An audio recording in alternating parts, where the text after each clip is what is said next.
Bom dia a todos, bom dia a todas. Nos últimos dias a gente tem participado de algumas ações em relação a essa questão do direito de vida das pessoas, reintegrações de posse. Agora a gente está enfrentando um problema ali no residencial Bela Vista, pessoas que foram retiradas do local a partir de uma sentença judicial. Claro, a gente não vai discutir o mérito de sentença judicial nesse momento na tribuna, mas a gente vai discutir novamente a questão da política habitacional aqui na cidade de São Luís e no estado do Maranhão, até porque nesse momento é um esforço conjunto. Tem muitas pessoas que estão, até o momento, naquela mesma localidade, na porta da área invadida, que havia sido ocupada, e estão lá sem qualquer tipo de perspectiva de irem para uma moradia digna. Muitas pessoas, nesse momento, começam de maneira desavisada a dizer: essas pessoas têm casa, essas pessoas moram em determinado local, essas pessoas estão ali porque querem um terreno. O fato é que tem uma porção de pessoas naquela região ainda esperando uma atenção do poder público, atenção das sencas, atenção das sedes, atenção das próprias pastorais, das próprias organizações religiosas que fazem trabalho social. Essas pessoas estão lá. Não é possível uma ação parlamentar isolada pegar e de bolso próprio resolver o problema das pessoas. Precisa de uma ação institucional organizada. Nós temos uma quantidade grande ainda de unidades habitacionais que poderiam abrigar essas pessoas nesses residenciais Minha Casa Minha Vida. Tem possibilidade de nós utilizarmos os próprios imóveis ali dentro da região do centro. Tem muito imóvel desocupado para uma ocupação de emergência enquanto se providencia uma solução definitiva, um aluguel social. Fato é que me gerou descontentamento estar ontem na verdade, nessa ocupação, anteontem de fato, foi tão corrido esses últimos 2 dias com essa situação do promotor que a gente perde até o lapso temporal. Está anteontem lá na região e ver que quando a Senca chegou com 2 técnicas. A SEDES também chegou com um quantitativo pequeno, se não me engano, 2 pessoas também. A SEDPOP tinha 1 pessoa acompanhando.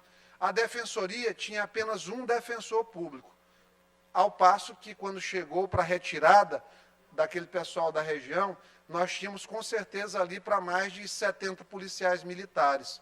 Nós tínhamos todo um aparato, nós tínhamos o GTA rondando a região, nós tínhamos uma série de coisas que, do ponto de vista da retirada das pessoas, a gente utiliza força estatal máxima.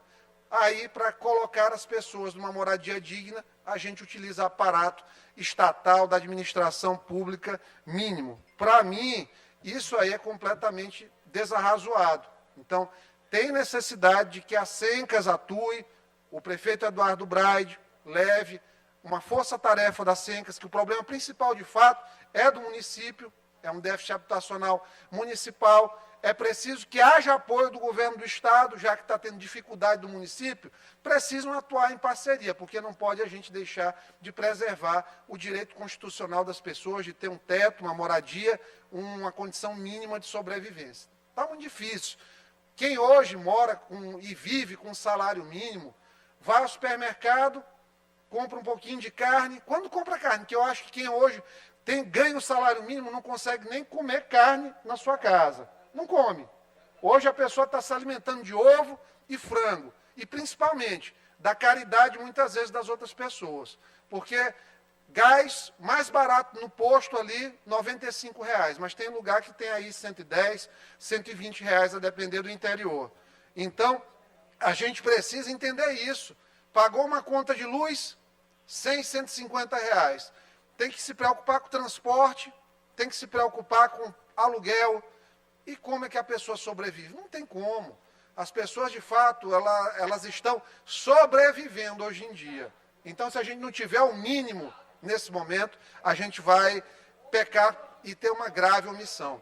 Em relação à situação da ocupação do olho d'água, comunico que nós já estamos adotando providências no sentido de representar na esfera criminal, na esfera da improbidade administrativa, na esfera civil, propriamente dita, do dano moral, em todas essas questões, na Justiça Estadual e na Justiça Federal, o promotor Cláudio Guimarães. Ontem ele foi na rádio dizer que eu chamei de viado. Ele omite o que eu falei antes dele, o que ele falou antes de mim, principalmente. Ele sabe do que ele me chamou. Ele sabe toda a cascata de provocações que ele me submeteu, e, inclusive, ele antes questionou minha sexualidade. E isso aí é de uma baixeza grande, quando ele pega e, vendo que houve uma reprovação social maciça da ação dele, ele tenta pegar um pedacinho de coisa, uma resposta minha, proporcional ao que ele fez, para tentar dizer que eu tive qualquer tipo de erro na história. Eu não fui atrás dele lá. Eu fui resolver tapar a rua, o problema a vala que ele cavou. Eu fui tentar tirar a única manilha de concreto que ele colocou.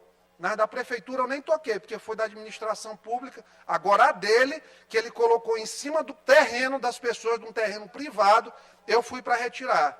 Eu não disse para ele ficar em cima da manilha. Ele não tinha, ele é tão desorientado em relação às funções dele, que se ele tivesse qualquer dúvida, era para ele ter chamado a polícia. Ele chama a polícia toda vez, deputado Arnaldo. Quando ele quer fechar uma festa, quando ele quer usar de truculência contra os mais humildes. Ele não chega na península dando batida, humilhando as pessoas. Mas, no ano passado, a gente viu vídeos dele nas comunidades mais carentes, ele fazendo esse tipo de ação de abuso de autoridade é evidente.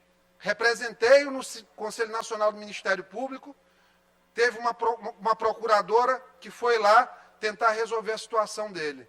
Arquivaram lá. Corporativismo dá uma doença muito, muito forte aqui dentro da nossa sociedade, infelizmente. Se ele acha que vai me intimidar com qualquer tipo de tentativa de macular a minha imagem, de tentar me taxar com qualquer traço de homofobia, as pessoas que convivem comigo sabem que eu não sou homofóbico. Meu gabinete, inclusive, isso aqui não é piada, não é brincadeira, tem pessoas aqui de várias orientações sexuais. Isso é completamente normal. Eu tenho parentes, tenho tios que são homossexuais. E me orgulho deles. Não tenho 1 grama, 1 milímetro de vergonha da minha família, dos meus tios, de primos distantes. Nenhum. Ao contrário, tenho orgulho porque todos são decentes. Todos são honestos. Então, essa tentativa vil, infame, desse abusador de autoridade, desse pseudo-xerife dos tempos modernos, desse prevaricador, quanto mais, o tempo dele de achar que vai macular a imagem de pessoas de bem, acabou. Ele nunca mais fez batida humilhando pessoas. O reinado dele na praia acabou. O kitesurf dele, inclusive, que já teve pessoas que morreram lá, e ele foi absolvido por uma ausência de provas, mas as informações colhidas é que as pessoas não sabiam, inclusive, nadar e foram colocados lá, com ele como instrutor. Eu não estou chamando ele aqui de assassino, porque ele foi absolvido. Mas o kitesurf dele já matou. Então, o reinado dele na praia acabou. Em relação ao último ponto aqui, eu queria, já mudando essa história, notícia boa, que isso é importante também, aqui dentro do parlamento. Braulio, consegue projetar, Paulo, ali aquela imagem, rapidamente? Uma situação que na internet ela ganhou bastante visibilidade, foi a situação do paciente Denilson. Cadê a imagem?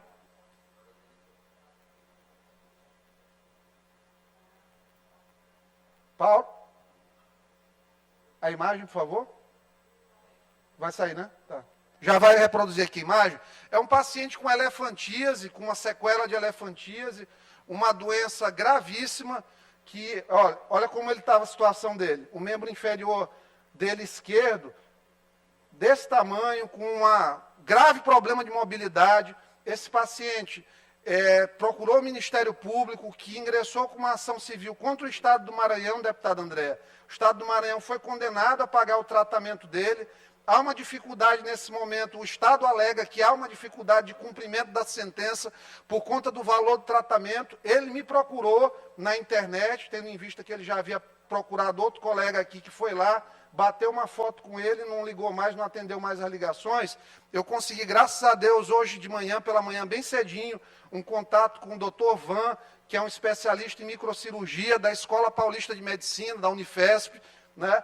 Ele vai atender o paciente na próxima terça-feira, às 13 horas. Já consegui, tentei conversar com o Lula agora pela manhã, com a Carla Trindade, não consegui, não atenderam. Consegui falar com o Carlos Vinícius, o adjunto.